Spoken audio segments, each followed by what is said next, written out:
March 23rd, 2023, Thursday of the fourth week of Lent. A reading from the book of Exodus.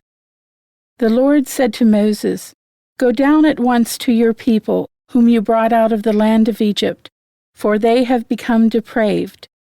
They have soon turned aside from the way I pointed out to them, making for themselves a molten calf and worshipping it, sacrificing to it and crying out, 'This is your God, O Israel, who brought you out of the land of Egypt.' The Lord said to Moses, 'I see how stiff-necked this people is. Let me alone, then, that my wrath may blaze up against them to consume them. Then I will make of you a great nation.' But Moses implored the Lord, his God, saying, 'Why, O Lord, should your wrath blaze up against your own people, whom you brought out of the land of Egypt with such great power and with so strong a hand? Why should the Egyptians say, with evil intent he brought them out, that he might kill them in the mountains and exterminate them from the face of the earth? Let your blazing wrath die down. Relent in punishing your people. Remember your servants, Abraham, Isaac, and Israel, and how you swore to them by your own self, saying, 'I will make your descendants as numerous as the stars in the sky, and all this land that I promised, I will give your descendants as their perpetual heritage.' So the Lord relented in the punishment he had threatened to inflict on his people." The word of the Lord. The response is, "Remember us, O Lord, as you favor your people." Our fathers made a calf in Horeb and adored a molten image. They exchanged their glory for the image of a grass-eating bullock.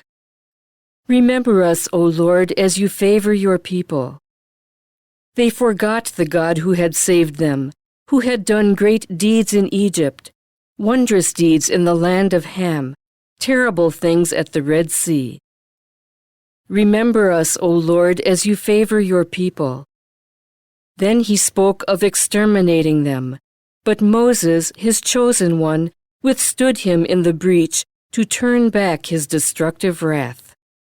Remember us, O Lord, as you favor your people. A reading from the Holy Gospel according to John. Jesus said to the Jews, "If I testify on my own behalf, my testimony is not true.